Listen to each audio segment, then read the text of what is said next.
Hello and welcome back to the International Down Low, where we give you the lowdown on the teams and players going to the International. From their humble beginnings to their biggest victories, their darkest secrets, and their most proud achievements. Their memes, their dreams, we got it all here, so let's get started. This week we visit the bad boys of CIS, the anti-heroes who rose from a dying region to form one of the last hopes of a proud people, Team VP. If there's one word to describe the CIS region in Dota 2, that word would be change. Back in TI1 when the meta was dominated by the Chinese, aka long, farm-intensive games, CIS blasted through the meta with a hyper-aggressive push style that decimated farming teams and sent shockwaves through the world. The Great Divide Dota! But when the world took notice and decided to emulate their pushing style, CIS changed again to perfect the team fight and decimate pushing teams in their typical style of a cacophony of CIS carnage. For a long time, CIS was considered the greatest region in Dota, innovating and mastering new and exciting metas and introducing the world to new and extremely talented players. But the fire that burned so bright in the TI1 era began to dim, and the darkness began to set in. A darkness created by none other than the Golden Boys themselves of Na'Vi. Na'Vi, a team that was so loved that they could do no wrong, a team that emulated CIS pride and would forever be known as the greatest team in history of the region, started to fade, and they refused to go down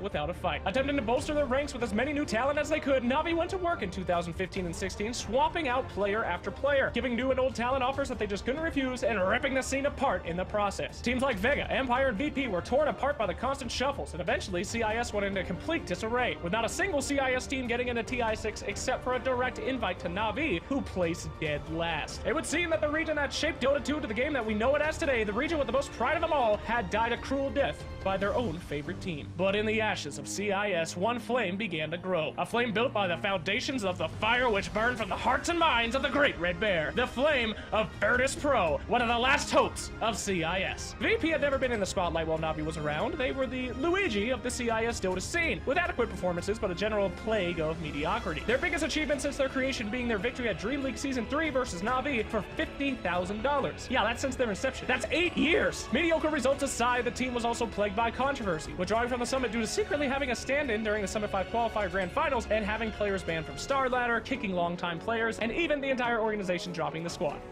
Twice. No, VP have never been the Golden Boys of CIS like Na'Vi. They've never had all the fans, they've never followed all the rules, but when the scene was destroyed by trading, infighting, and underperformance, it wasn't the Boy Scouts who saved that region. No, it was the fucking bad boys of VP. The anti-heroes the region never respected have become the saviors that no one expected.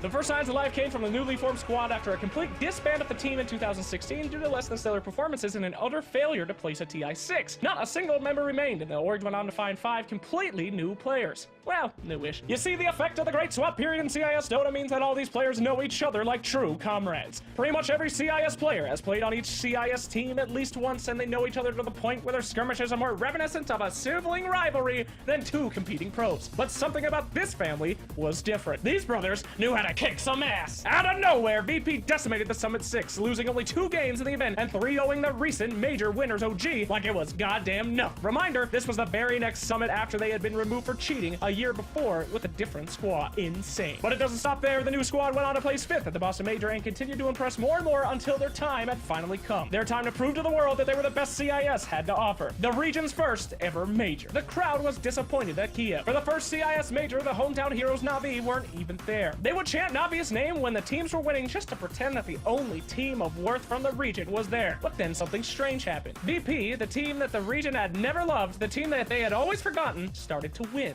And win, and win. The pride CIS lost was back on that main stage in a new form, and the sarcastic cheers for Na'Vi turned to the real cheers for a new hero, VP. They went up against OG, the greatest team in the world, and they gave them a battle of a lifetime all the way up to Game 5, with OG barely squeezing out a victory by split pushing. They might not have won, but when the crowd left the arena that night for the first time in 6 years, they cheered for a new team. They cheered for VP. The haters said that VP lost because they only played a few heroes, so in Summit 7, the next major tournament, they picked 81 different heroes in that tournament in a display of skill and trolling their haters, the likes of which no one in Dota 2 has ever seen before. Yes, this is not the old VP, who sits in the shadows of their forefathers. This is not your typical Dota 2 team. VP are reborn with a flame of CIS in their hearts, built from the ashes of a ruined scene to show the world and their fans that they are the new kings. This is their VP, and all the other VPs before it don't hold a candle. There is only one last challenge before their final victory is sealed, before they finally win the hearts of their people and the admiration of the world.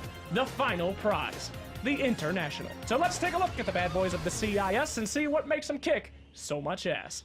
The only member of the VP roster who used to be on the VP squad, Lil has a long-standing loyalty to VP and is considered by many to be the face of the team. Lil began his career in MVMI, a team created by DK Phobos and Go Black, two legends of the scene. The team was created to find new and rising talent and give them the opportunity to play with old, experienced teammates in a new setting. Players like Scandal, Mag, and FNG all had a stint on the team and learned the skills to be the household names that they are today. But Lil stayed with the team until it was picked up by VP as VP Polar, an experimental side squad. Eventually, the side squad became the main squad, and after minimal results with the real VP and after a complete drop of the organization from Dota, Lil and his friends created Polarity, a blue-themed squad consisting of 4 out of 5 people from the VP Polar squad. No affiliation with VP Polar, guys. Trust me, it certainly wasn't a cover by VP to grow a secret squad shortly after the disband drama. No. Even though a longtime VP employee was their manager, nope, no conspiracy here. Anyway, Polarity disbanded in July of 2016, and what do you know, VP returned 2 months later with Lil back at the helm. People may know Lil from his Twitter or his interview remarks because he is a no bullshit kind of guy. He is honest and gives his opinions freely, and those opinions are usually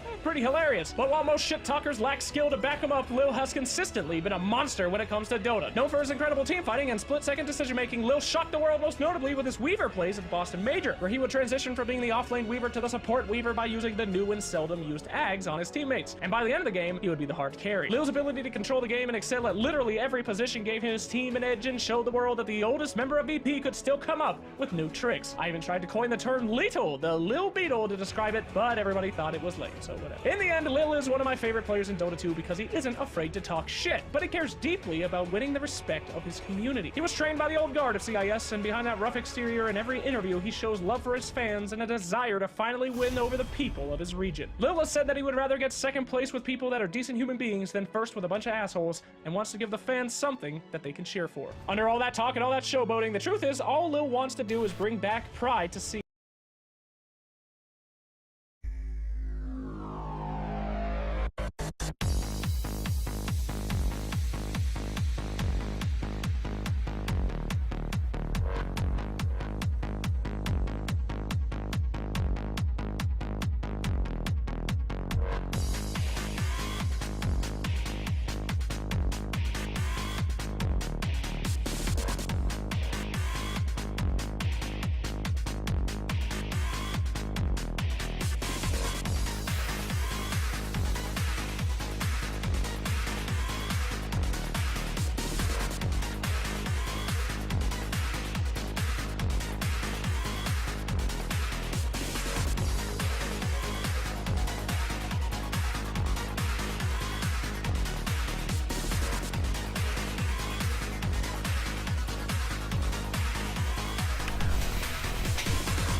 That means he's a lone mid for now.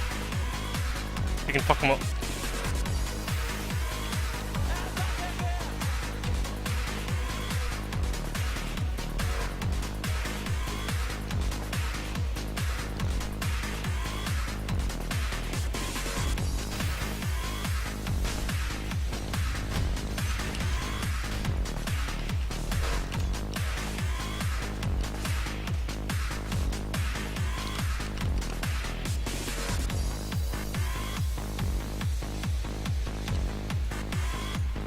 Feels fucking bad, man.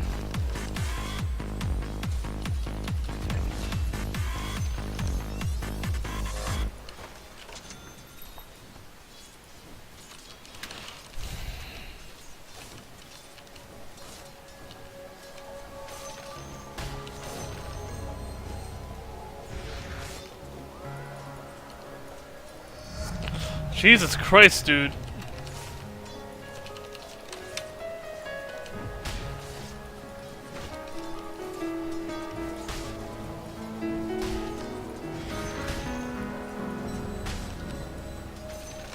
Can you pull us? 53, 53.